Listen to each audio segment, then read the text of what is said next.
আছো বন্ধুরা? ভালো থাকারই দরকার, ঠান্ডা পড়ে গেছে না। আজকে আমি তোমাকে সরিষার ফুল দিয়ে বড়া ভাজা দেখাবো। এই দেখো আমি মেখেও রেখেছি। এটা হলো চালের গুঁড়ো, লবণ দিয়েছি আর হলুদ। এটা ভালো করে মাখবো, দেখতেই পাচ্ছ।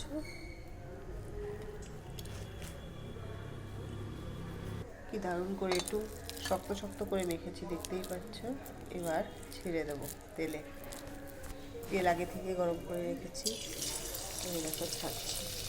বেসন দিয়েও খেতে পারো, বেসন দিয়ে কি নরম হবে, আর এটা হবে মাথা।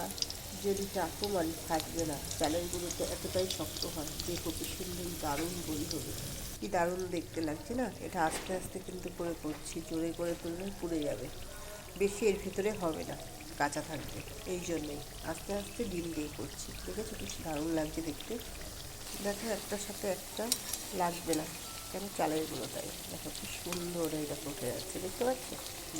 পুরো চা দিয়েও খেতে পারবে, এত সুস্বাদু হয়। যেরকম দেখতেও হয় সেরকম ভাজাও হয় বলি। দেখেছো কি দারুণ হয়েছে বড়াগুলো। ওহো, একটার সাথে একটাও লাগেনি, মেশেনি। চলে এসো বন্ধুরা, আমার বাড়িতে চলে এসছো সরিষা ফুলের বড়া। টাটা বন্ধুরা, লাইক শেয়ার কমেন্ট করো। টাটা। হয়ে গেছে আমার কিন্তু। চা, কফি, বিকালের মুড়ি দিয়েও খেতে পারো এরা।